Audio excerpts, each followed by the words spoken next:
Pharmacies, and that too e-pharmacies that sell medication online, seem to be the next hottest space, with all the big daddies interested in it. Late last night, news broke that Reliance is going to buy a majority stake in Netmeds, which is an online e-pharmacy. Meanwhile, there are other mergers which are taking place in the industry between Pharmeasy and MedLife, for one. Now, why is everyone so excited about e-pharmacy and this space all of a sudden? Remember, a few days ago, a player like Amazon has also declared its intentions to enter the e-pharmacy space. So is Reliance Industries. There are news reports that Flipkart is looking and hunting around for some kind of a partner. So is it really the next big thing?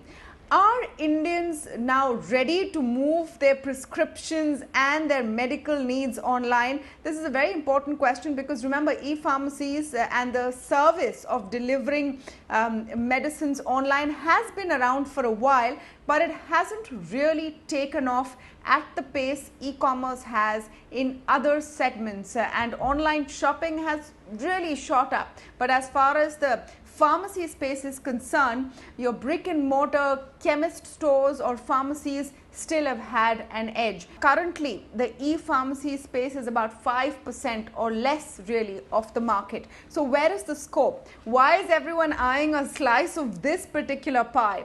To speak more on this, I'm joined today by Madhukar Gangadi, who is founder and CEO of MedPlus, an e-pharmacy service and an online player in this field. J.S. Shinde is the president of the AIOCD, that's the All Indian Origin Chemists and Distributors, and represents your retail pharmacies. I'm also speaking today with Dr. Akshay Zanjurne, who's a healthcare expert with Frost & Sullivan, and will give us an idea about this space and its growth opportunities. So welcome to all of you, and thank you for speaking with us on this show today. Mr. Gangadi, let me begin with you. How are you feeling today looking at the news of the big daddies really entering this market? We're seeing consolidation, we are seeing huge stake sales, and we're seeing then a player like Amazon also making an advent. I don't think it is a classic case of I wouldn't say it's exactly the right fit for an online business. While we do it and we think we'll continue to grow out there, basically what we have to understand is online is either usually due to convenience. I mean, it's super convenient. People would go out there for convenience, or they would go for price. Now, both those things, unfortunately, are not really present, in the online side to a large extent. As Mr. Shinde will probably tell you, there are more than 5 lakh pharmacists out there, pharmacy stores. There's a store everywhere. There's actually really no dearth of pharmacies out there. You can just walk down from your building and go walk into any store and get the medicines. So convenience aspect is sorely lacking in the online side at this point, I would say. On the price side, people like us. Can you tell me, sir, Mr. Madhukar, can you then tell me, sir, why do you see a need to be in the online service as well? And in your own experience, do you see challenges there? Because as I mentioned in my opening comments, e-pharmacies have been around for a while in India, but they haven't really picked up at the speed that other e-commerce players or other e-commerce categories have. Why do you think so? And if it is not that exciting, why did you feel the need to also be in the online space? You asked me the right questions there. I can tell you that online businesses typically do well where either convenience or price are basically taken care of, right? So here, it's not really super convenient to place an order, wait for the thing to go out there and then get the medicines in 2 or 3 days. So it's not super convenient out there. On the other hand, pricing also is not great because, people like us, discounters like us, MedPlus, basically we give a 20% discount on stores as well as in our online store completely, right? So our stores carry the same discount as the online side. So I see no reason why someone should go out online at all. But that said, we all know that, people call on phone and ask for medication these days, medicines. They've been doing that for a while. We see online as one more channel. People can come to our store and buy. They can call on phone and ask for a refill of their prescription. Now with the with the overall app and web-based access out there, they can also call us on the app. So that's just one more channel for us. That itself is not business. We would never think that just having a website and basically doing SEO out there would actually build a business. Business is built on basically buying at the right price and selling at the right price to the customer and passing on benefits to the customer. We feel our brick and mortar stores do the job just as well as our online stores. And I hope that answers your question. We are online because that's just one more channel. Our store, on phone ordering, and on a web-based ordering. Okay. Okay. So okay, I'm going to come back to you, Mr. Gangadi, and talk to you as the online part of your business as well, because I'm very interested in knowing what the scope is there. But meanwhile, let me go across to Dr. Akshay. Now, it is well known that even during, and I just want to take the example of what we saw during COVID-19, during the lockdown, pharmacies were at the forefront. Your chemist stores were at the forefront of providing relief. They were the only kinds of establishments apart from groceries that were allowed to stay open. Yet we have now seen in the last few weeks a sudden spurt of interest in e-pharmacies. What do you think these major players are seeing as a potential in this space, even though there is a well-established network of brick and mortar businesses? Yes, absolutely right. So if you ask me about the exact potential of this online pharmacy business, I would like to start with an example of the total population of India. So if you see the total population of India, it's about 1.35 billion people. And if you see the per capita spending on healthcare, it's approximately up to like 4,800 to 5,000 rupees per year. So the thing is that, and if you take a 20% pie of that market is very huge. And then I'm not speaking about like online pharmacy is the only solution. We can also have a symbiotic relationship between the online pharmacies and the retail pharmacies. Like for example, if you see the players like PharmEasy, so like players like PharmEasy, MedPlus, so these players have their online presence, plus they also have their offline presence, wherein both the interest of the online players and offline players are taken into care of. Mr. Shinde, now your organization actually wrote an open letter when Amazon entered the e-pharmacy space saying that this should not be allowed. Now you are saying big players like Reliance Retail also enter this space. There is news that Flipkart wants to. There's going to be consolidation with two major players coming together. Do you think that there is a threat at all? And if already your brick and mortar chemist stores or pharmacies are so well entrenched, why do you feel the need to ask for this whole sector to be stalled? Madam, first, All India Organization of Chemists and Druggists, we are having more than 8.5 lakh members who are right from Kashmir to Kanyakumari, Kutch to Assam, every nook and corner, mostly per 1,001 chemists is there. See, online, we have objected first with the government because after giving the notification, they have not finalized because this is a clear-cut violation of Drug and Cosmetic Act, which is existing today. Every time we told government, plus this is a violation of the basic laws, you correct that. They brought some notification. We have objected to that. And there was continuous dialogue with the government. And all of a sudden, when the dialogue was on, all of a sudden, this whatever online thing people are there, they are all illegally, they are working on that because the Delhi High Court already given a stay order on it. The Drug Control of India written letter to all the states that you take action on them. And there is various report. And first we said you do it legally and then rest thing. So, and here, this government, we are continuously following this subject last 3 years. And finally, there is a stay order of High Court on this. And still it is they are doing all illegally, and we are fighting for it. We told government that please do it legally, bring this notification, bring law of land correctly, and then do it. The committee was appointed, we have met committee, and we have given our condition. E-pharmacies are already in existence. E-pharmacies they are are, already in existence. they are So all what illegally really working. is the issue here? Madam, they are all illegally working. I'm not saying that. The High Court, Delhi High Court has given a clear-cut order, and it is served to Government of India and all the state drug controller. In drug control of India also, the party. Not only that, we have served contempt of court on government also, which is also going in a Delhi High Court. So why, I don't know why government is hurried to bring this, right? Why government is not taking action on this when we are also citizens of this country and we are continuously reminding them and they are not following. This is all with the blessing or we can say anything. This is running, which is totally illegal, and for that we are objecting. Number one. Okay. Okay, so you know, the illegality is now a different dimension altogether, because these are functioning businesses that are functioning now for a while, and major players have gotten into it. So I'm sure they've done their due diligence before deciding to invest crores and crores of rupees in this business.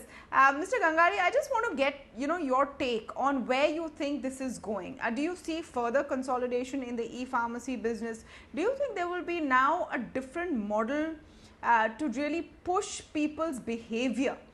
So if you look at the two major players today, if I look at Reliance Retail and Amazon, they hope to give this service as part of a suite of other online services. So they expect customers to sort of exist virtually on their platforms. So if I'm ordering grocery, I'm ordering it from one of these platforms, you know, Amazon or Reliance Retail.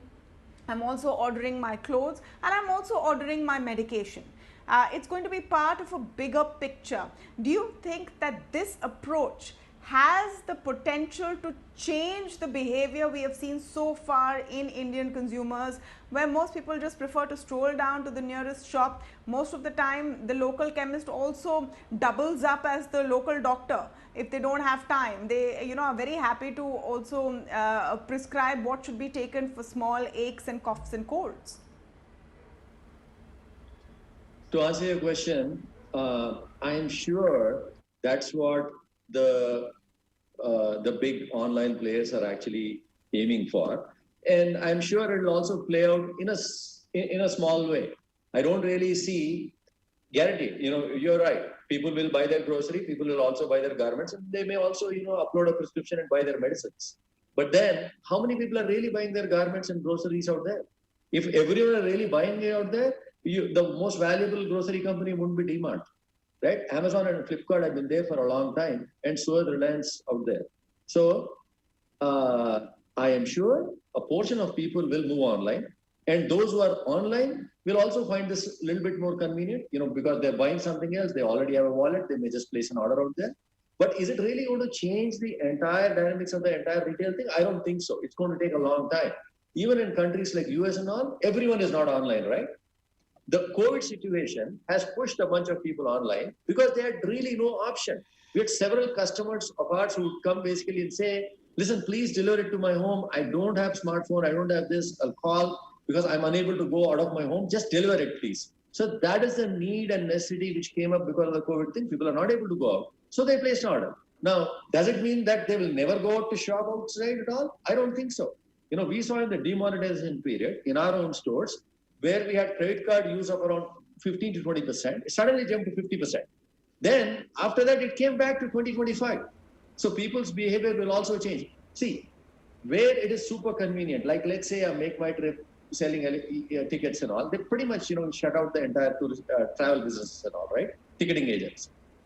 But in this case, I really find it difficult to believe that people will not just walk down their apartment complex and just go to the nearest pharmacy and buy something out there. Some of them will But do that it. is nobody's case, Mr. Gangadi. I don't think anybody has made the case.